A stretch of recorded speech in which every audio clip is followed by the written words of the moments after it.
Nesse vídeo a gente vai falar sobre o crédito doméstico para o setor privado, é o 30º indicador do, do ranking global de inovação, mas principalmente o que a gente vai tratar aqui é sobre crédito para startup, né?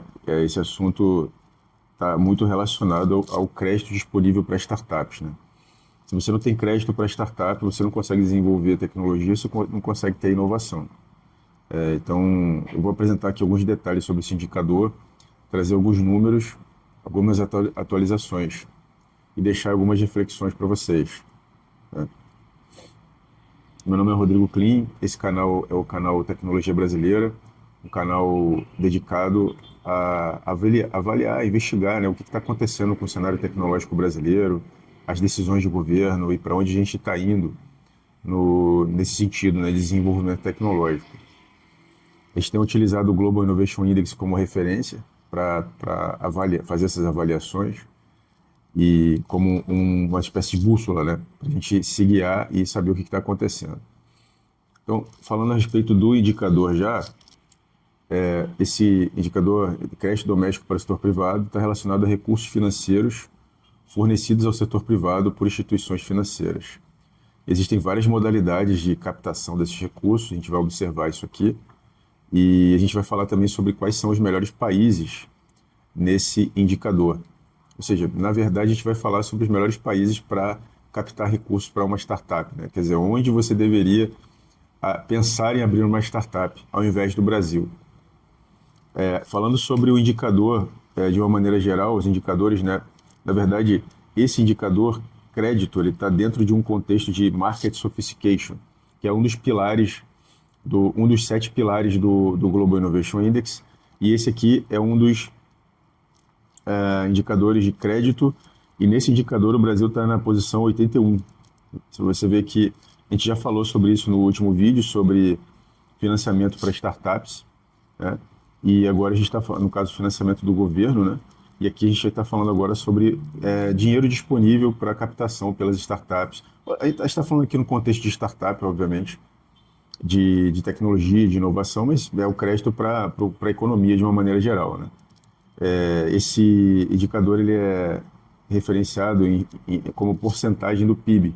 A gente vai observar aqui que os melhores países têm uma disponibilidade de recurso algumas vezes maior do que o próprio PIB do país, né?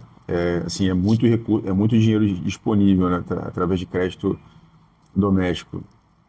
E no próximo vídeo a gente vai falar sobre esse outro indicador aqui, sobre empréstimos. A gente está aqui na posição 60, mas a gente vai chegar lá. Isso aqui é só no próximo vídeo. Bom, em termos de números do ranking, resultados do indicador e no ranking, o Brasil oscila bastante no ranking desde 2013. A gente começou na posição 53 e melhorou bastante até 2017, chegando na posição 44. E de 17 para 18 teve essa queda aqui, brusca, para 53, posição 53. Depois pioramos até a posição 56. A gente nunca passou disso, o que é uma coisa boa. E hoje a gente teve uma melhora expressiva na posição 43. Aqui em termos dos números realmente de crédito, né, a porcentagem do PIB, né? Então eu estava aqui com 61% do PIB em 2013, a gente bateu 70% do PIB em 2015 e hoje 71,8%. Eu fui consultar no Banco Central e o número do Banco Central está mostrando lá que hoje, em 2025, são 150% do PIB. Tá? Ou seja, parece, tá? Eu suspeito que a gente vai ter uma melhoria muito grande para o próximo ano nesse indicador aqui. Mas não posso afirmar, porque eu não sei se é exatamente esse indicador que eles vão utilizar aqui no Global Innovation Index, porque eles retiram isso do World Bank, e o World Bank tira dos bancos centrais dos países, né? Então, tem que avaliar. Mas, assim, a perspectiva é de melhoria no Brasil nesse fator aqui, apesar das condições macroeconômicas, aí, taxa de juros alta e tudo. Então, algumas definições, o que são recursos financeiros, né? São várias formas de levantamento de fundos por indivíduos ou empresas.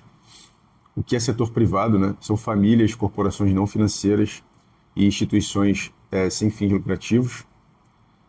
Corporações financeiras, autoridade monetária, bancos, fundos de pensão, seguradoras, Quer dizer, quem são esses emprestadores, né?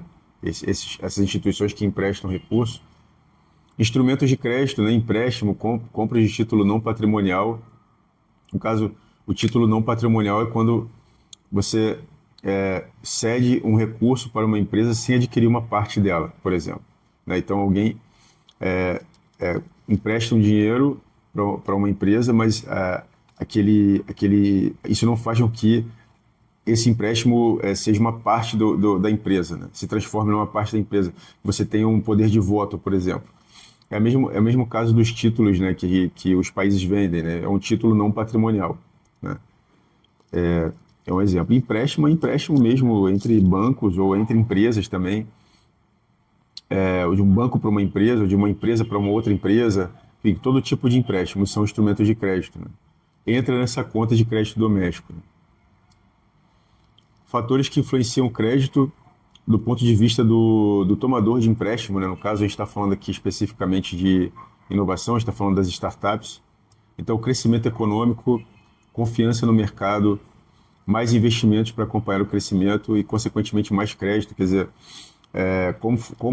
a economia está crescendo, então mais a gente vai investir para acompanhar o crescimento. E, consequentemente, você vai precisar de mais crédito, né? Confiança do consumidor, oportunidade de investimento, aumento de rendimento das famílias é um outro fator. Ponto de vista do emprestador, no caso dos bancos, né, taxa de juros e política monetária. O que o Banco Central está fazendo? Né? Está vendendo título, está comprando título, está colocando mais dinheiro, está dando mais dinheiro para os bancos. Depende do que o Banco Central está fazendo. No caso do Brasil, hoje a Selic está 15%, uma taxa na série histórica, né? Assim, a maior taxa que a gente atingiu aí nos últimos meses, né? Uma tendência de crescimento da taxa, o que é ruim porque reduz o crédito, né? Então, reduzindo o crédito, olhando para as startups, óbvio que isso vai reduzir, a médio prazo a gente vai ver uma redução da quantidade de startups no Brasil, a menos que isso seja compensado com outros mecanismos, né, de empréstimo, que está no indicador anterior, né, que é financiamento de startups, né, que é o indicador 29, que a gente já falou sobre isso. Mas a gente viu lá que nesse indicador o Brasil também está caindo. Quer dizer, a quantidade de recursos disponível pelo governo para esse tipo de trabalho de startups está diminuindo também, o que é ruim, né? Então a gente vê que o cenário para as startups no Brasil, apesar de existir muito marketing, né, assim, a respeito disso, de que a gente tem muitas startups, que o mercado está crescendo, porém, como, né, e com que consistência? Porque se você não tem crédito, se a taxa de juros está alta, se o financiamento das startups, pelo menos entre 23 e 24, apresentou um cenário de declínio, de acordo com o indicador do Global Innovation Index, ou seja, não tem dinheiro. O que realmente está acontecendo? A gente sabe que a FINEP recebeu aí um recurso alto, né, para fazer esse tipo de investimento em inovação. Com certeza isso vai melhorar nossos números para 2025, no próximo relatório. E a gente tem aí parece que vai aumentar também o recurso, o crédito vai aumentar, está dando 150% do PIB para o próximo ano. Então, a tendência é de melhora, mas no cenário atual não é uma boa abrir startup no Brasil. Esse aqui é um ranking, né, que eu preparei do impacto na inovação e tecnologia. Na verdade, está faltando aqui, em primeiro lugar, Hong Kong, tá? Hong Kong. Hong Kong é o primeiro colocado, com 236% do PIB, se eu não me engano.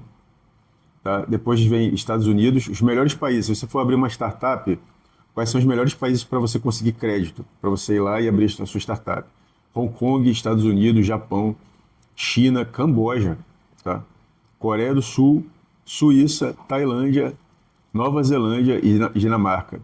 Você vê que Hong Kong é 236% do PIB, quantidade de recursos disponível, de crédito disponível no mercado. Ou seja, é muito mais fácil você conseguir um dinheiro para você poder abrir uma startup e, consequentemente, você desenvolver uma tecnologia. Muito mais fácil, né? A taxa de juros deles lá é 4,75%. pelo que eu pude avaliar, se não for exatamente esse número, alguma coisa perto disso. Bem mais baixa do que a taxa do Brasil, não tem nem comparação, e o que estimula o crédito, estimula que as pessoas desenvolvam tecnologia, enfim. Ah, apareceu Hong Kong aqui agora.